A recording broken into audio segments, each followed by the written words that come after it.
Hi there, you're listening to All the Best. I'm Georgia Moody. On today's show, you'll hear about the false starts, the stumbles, and the humble beginnings of successful people before they've made it big. Germaine Greer, feminist icon and the writer of The Female Eunuch, needs no introduction. But Germaine Greer, the schoolgirl, does. This is the story of the formation of a professional troublemaker. Germaine Greer sat down with All the Best contributor Knierim for a very revealing interview at the Festival of Dangerous Ideas. Our fathers came back from the war, speechless. They didn't tell us what had happened.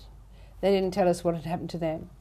The idea was that you didn't fight a war and then lay it on your family. You fought it to protect them, so you didn't revisit it. It was over. You were still alive. That meant you were luckier than lots of other people. It was very hard on wives because you really can't keep a relationship alive under those circumstances. My mother, I think, had been romanced by American servicemen and probably thought she was going to a glamorous life in the US&A. But instead she had to go and fetch my father home from Spencer Street Station, and I can still remember her walking along the station looking at this old man in his RAF greatcoat, because my father flew with the RAF, and just looking, is this Reg? Is it? And it was Reg, and he was an old man, he'd lost his teeth, and she didn't want him back, and it was dreadful, them having to come to terms with each other again. It was never that easy, in fact, because my father had deliberately enlisted to escape from his marriage, which was not panning out the way he wanted to.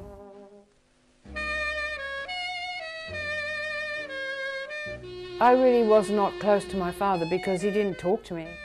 He didn't spend time with me. My father was a man's man. My mother was very striking. My mother probably thought that she was a beauty. She stayed at home. She was a stay-at-home mum. I'll never know what she did. I thought she cleaned the house, but I now realise that she didn't, because she made me do it. I thought she did it on all the days that I wasn't doing it, but she didn't. I didn't get that stupid. Yes. So she spent a lot of time at the beach. And the funny thing about being at the beach in Victoria is that there are men standing around wanking, staring at you and wanking. And I think my mother quite liked that. She quite liked the idea they're all doing homage. I don't know if that's right or wrong, but it's weird. And she was verbally very violent. My favourite example is she came to see me in England. I sent her a first-class ticket, and she came to see me. And we were having 11s with my assistant and my odd job man and whoever else was in the house, a student, whatever. And my mother said, Germaine says that I used to beat her. I don't know what with. I hope it was a chain. One just went off the scale, mad. Poor mama, mad as a hatter. My father is partly responsible, I think, because he protected her and there was no way that her delusions could be addressed or sorted out or anything. And he just absented himself. She was too difficult to deal with. I couldn't absent myself. And so I got abused and whacked and exploited, I now realise, but it took me forever to work that one out. Here is the Prime Minister of Australia, the Right Honourable R.G. Menzies. Fellow Australians, it is my melancholy duty to inform you officially that in consequence of a persistence by Germany in her invasion of Poland, Great Britain has declared war upon her, and that as a result, Australia is also at war. But the war changed everything, everything.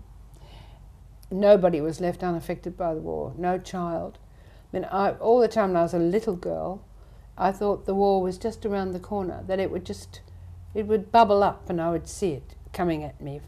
And I do remember that on the day there was peace in the Pacific, they had a big firework display that you could see across Port Phillip Bay. And I was convinced it was strafing. I was convinced that we were all going to die. That the war that had been in the back of my mind and I thought was just going to come was there. I could see it in the sky. And typical of Germaine, she is screamed at Snow White. Now she's screaming at the fireworks. I was frightened.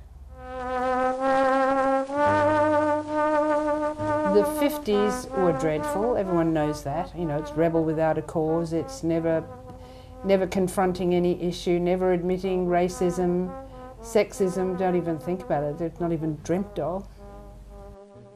And then when it began with satire, it began with people just mocking the system of their parents because it was so obviously threadbare and materialist and sanctimonious and censorious and joyless and awful.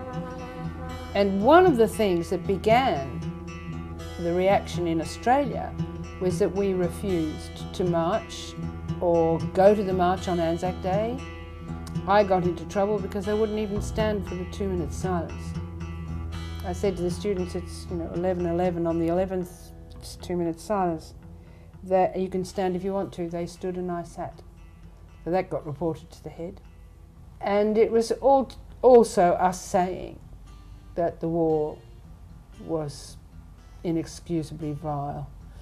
Even if you did have an enemy like Hitler and the Nazis, that the things we did in that war were inexcusable, the most obvious one being the bombing of Hamburg and Dresden, which was done in part by Australians. You were a part of the Sydney Push, an intellectual subculture. How did all this rebellion, how did it all start up? Like, what made it inside of you that, wanted to become who you are today almost? Well, I think I must have always been yearning for some sort of freedom.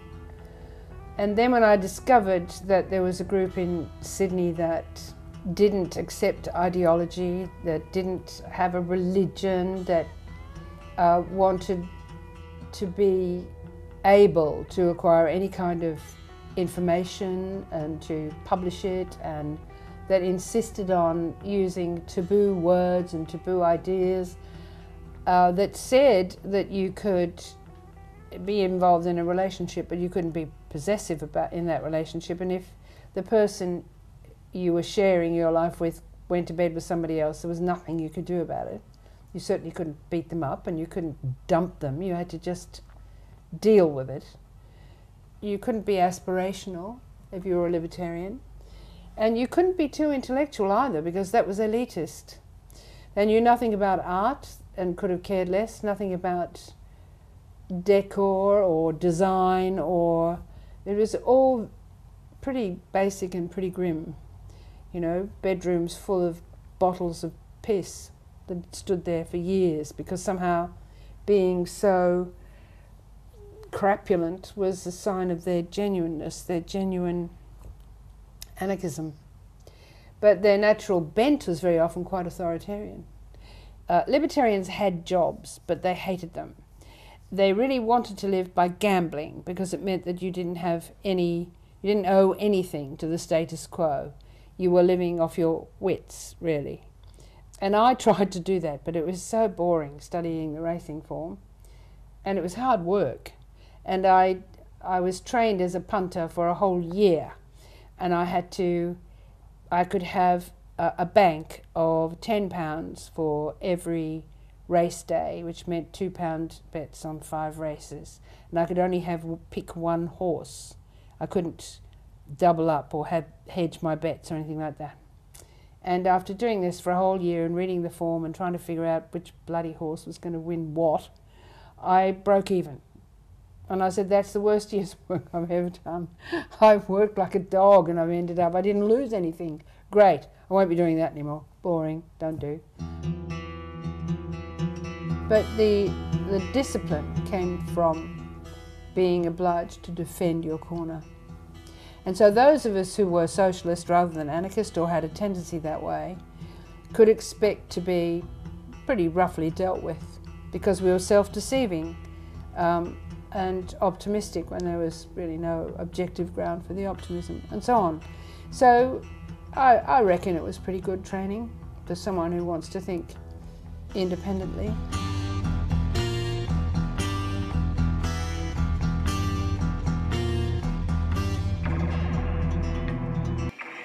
Germaine Greer, she spoke to Knierim at the Festival of Dangerous Ideas. That piece was produced and edited by the one and only Belinda Lopez.